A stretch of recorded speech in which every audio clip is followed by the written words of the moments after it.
architect doing his due diligence on the 2 sites, okay? So I'm more than happy to leave some of these copies with you for you to look at. We'll just keep our one. So anyway, so back to the site that we're using. We're extremely confident that it will work out great. To me, it's the only place to put it. We've been discussing ways to make it better, especially since our last meeting, and I think that there was really valuable information that came out. And obviously, we have to work together to figure that out. Right. One thing that we're thinking about, just so everybody knows, is trying to widen it another, to add another 6 bays, eating bays. But we're working on all that, and the math and the costs on all of that as well. That's about it, right? Yeah, that's about it. So I just wanted to just, you know, prove why we did what we did and why we're going forward with what we have. Ask questions. If you make it 6 bays wider, how do you reconfigure the first tee box again? Or the first tee, what do you do? That's a great question. We went up to the top of the rock. So it's right to the right of the first tee. You could absolutely take a little bit of that off and step down 2 tees. And when you go to the top of the rock, and even just a little bit lower, not only can you see over the blind first hill that you can see, but you can actually see the green. You can see the bunker to the right of the green up there. You would need to leave trees behind there for the safety factor with 7. With 7. You can't just clear cut that whole area. It would have to be moved over. It would just, to be honest, would have to be moved up maybe 5 yards. You might lose 5 yards on the hole. I'm just being honest about that.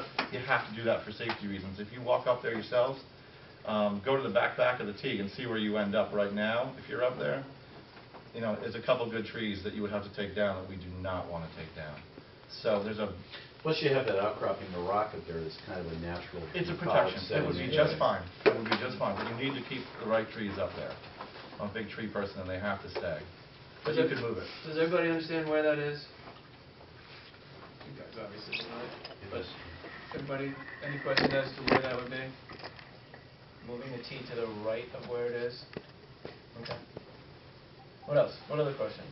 And that was a great idea. I mean, that was a group effort. Yeah, We took that idea. I came up here from New York. We took a look at it. I took photographs. We integrated it. We changed our whole design. No problem. Yeah. It's great. Beautiful job. Just costs money. How about the discussion of a practice area? We, I didn't bring a picture. I should have. Well, I did do that on the master plan. This will probably be a good segue, if you don't mind. Yeah, except we've got a little bit too much on here. But there's the putting green in front of the restaurant. Everybody's aware of that. What we would do is build, not this one, but we would build a sand trap that would go from about a little bit further here around into this area, which will be good enough for about 4 or 5 people to be able to practice in at one time. Chipping, and using this then as a chipping area. So practice, you know, the public can practice, Ed can teach there. And then there's a putting green obviously right here now. Then our plan is to move once the pro shop is, the building is no longer there, which I believe is the plan that everybody's been talking about anyhow, moving the green, which is right in this area, putting it over here next to the first tee and getting probably 500,000 or 5,000? Yeah. About 5,000 square foot. In the footprint where the existing building is now and the existing first tee. Plenty of room and it'll look great. So putting it right in this area by moving it from here to here, and then, and this is Mark, going on from here is putting a nice little promenade right here, some benches and birch trees or whichever type of trees. Right, and queuing for carts for events and such. Down this whole side. So that's master plan for the park later. That's the next step. But the chipping area for the teaching area, that's putting it in a trap in a bunker now, which we can handle. How much putting area is going to be lost by doing this? Between the two putting greens there currently? Well, this is, I don't know what the square footage of this is, but it's gonna be probably two times bigger than this small one here. Oh, it'll be bigger, much bigger. So it's gonna be 5,000 square foot here, Okay. getting rid of the small one, and then just using this as a chipping area for the most part. I mean, it's still gonna be a green. If you wanna shut down the chipping, I mean, that's up to you guys. If you wanna shut it down and just use putting for certain hours of the day, you know, so that's your call. But it'll be able to be a chipping area and a teaching area. Okay. Any more questions about the drawings that you have in front of you before we go on to the actual structure?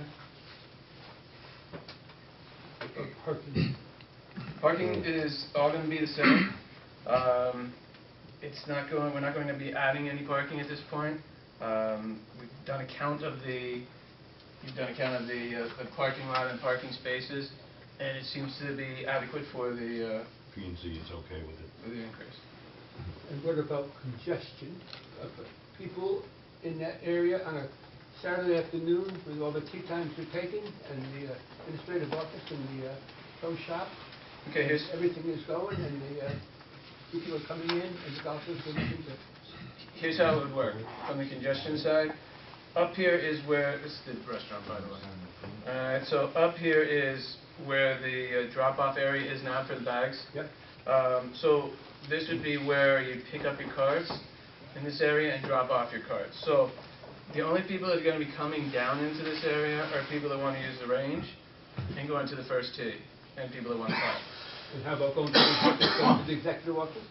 But that's going to be over in this area. So everything is going to be moved to this end of the world. So Where's the car barn going on that? the cart barn is going to be going Yeah. Or you're right. right here. So the cart barn's here. So the natural traffic progression here is, you know, guys getting into Langham up, they can come right down here and put them this way. So it's already paved already, obviously. So we'll be able to go this way, or you can go this way, depending on the day and what you're doing. So the congestion side of it is everything's going to be pushed up into this area where you pick up your carts, so all the carts aren't going to be just sitting here. Now here, in this area, there'll be some parking spots for carts, so people can come up, park their carts, for foursomes, to use this area before going out and getting on the first tee. So from a congestion standpoint, and you know, we've talked about it with these guys and the staff, you know, putting everything up here just makes a whole heck of a lot of sense to make this that non-congestion area, because you're going to be coming off of 6 as well and going over to the 7th. So You're that's the only talking thing. new construction now for the administrative office? At this point, Yeah. we're thinking of two different things. One, either including it here, or two, including it in the restaurant as it is already. Bring up a wall. That's heavy construction. Not building a new facility, so to So speak. you're talking about construction of, and the pro shop? Pro shop, we're right now thinking about it. This is one of the suggestions, is to put it up in the restaurant as it is now. In the bar area on that side. That's one of the suggestions. Some other things we're working on as well is maybe possibly putting it here or here, but that's construction of another building. But we're working on all that right now.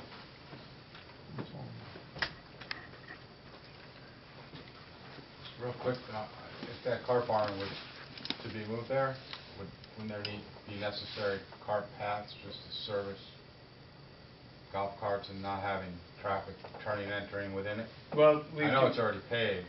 Right, well, what the traffic pattern would be for the carts would be coming this way and right down this side. Right. You know, because this is a non-traffic, non-car area, right? So you'd be able to come through here and then go this way. And it's wide enough that you can drive down, people can walk as well. How is it different than it is today, though? I mean, people park up there, they gotta go up with their bags in and drive their carts back. Why is it different? I'm just curious. I trying to mean, figure out.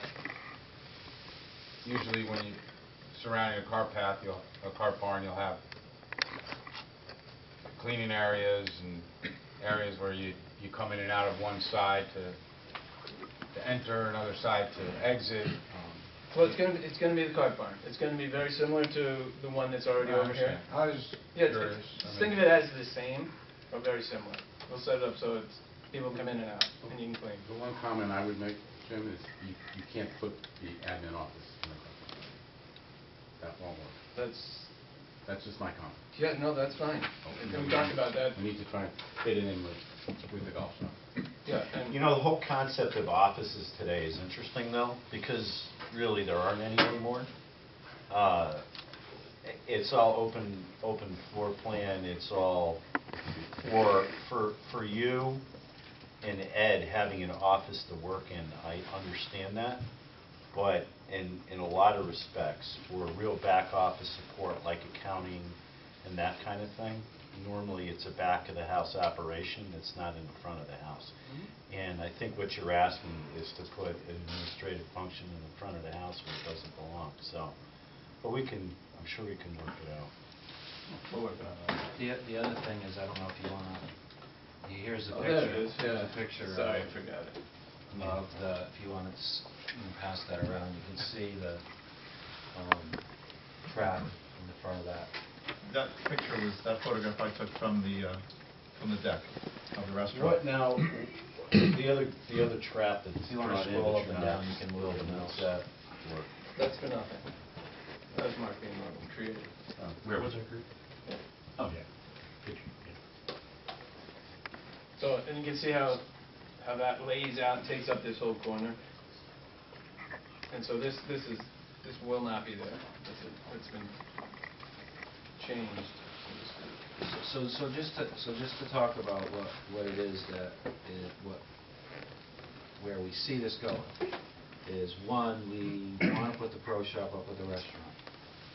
It's been a requirement from the staff to make that the central focal point. Moving the tee box that we think is going to be congested up and getting a better shot and a safer shot, and no longer needing the viewfinder. Is that true? Correct. Okay. Going to the second tee, moving the second tee over, Just the blue. just the blue, for a better shot. So now we technically may have, to some people, improved, or to some people, not improved, of course, but making changes to make, I'm just trying to make sure we all understand that this isn't just plop with range. We've been thinking about, as the issues come up, we've been talking about them and trying to address them, and so I just want to make sure that people see.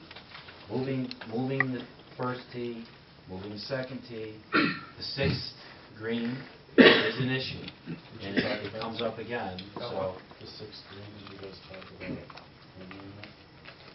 No, we really haven't looked much into it. The sixth green, it's obviously, there's so many positives for our design, but that's one of the negatives, for sure. We're not hiding that, it is what it is.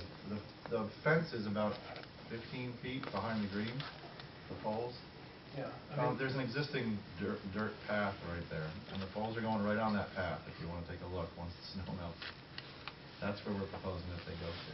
Put a bunker behind it. There are definitely ways we can adjust that green or make it work a little bit Well, better. that's something that we talked about, possibly moving the back of the green to the front of the green, but we haven't gotten there yet. We thought about it, we talked about it, but we haven't. Yeah, done there's it yet. room, you can absolutely do that. I mean, you We can talked to argue Jim the as green's well. too big for the hole anyway. Yes, so you can, and that would be one of my arguments as well, without a doubt. Put a bunker in the back, Sure. which is probably a third too big, so.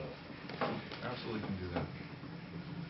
Okay, so I just wanted to make sure we kind of laid that piece of it out, and now you're going to go to the structure. Well, before he does this, I wanted to ask another question relative to the length of the range, because it's been pointed out to us on several occasions by people that the length of the range relative to how far golf balls will come into play, range Mhm. balls will come into play in number two.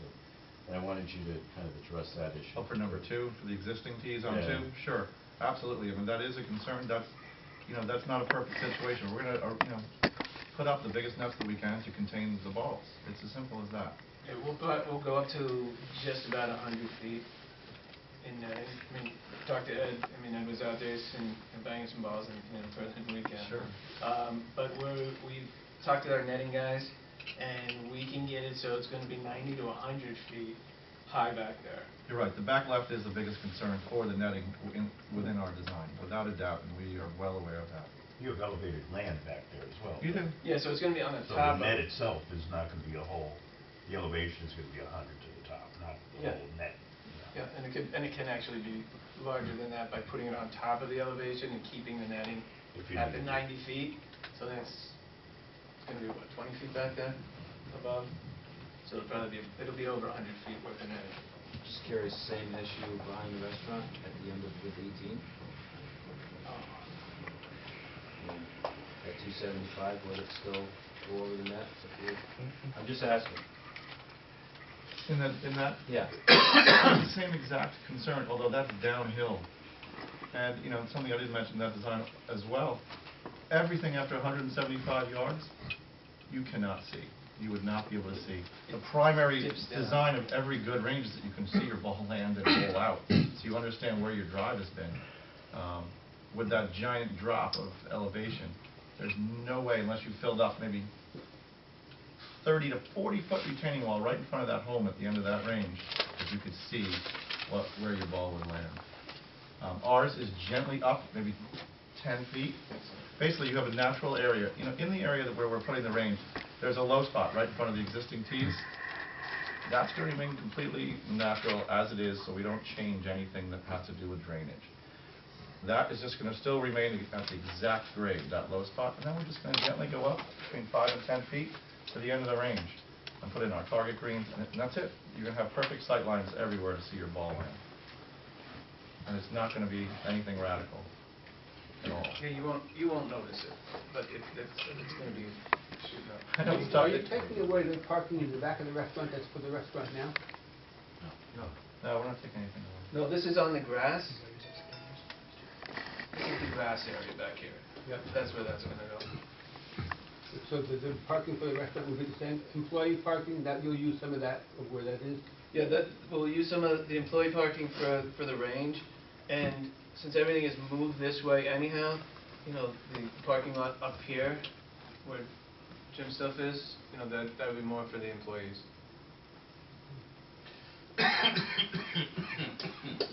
What else? Ask away.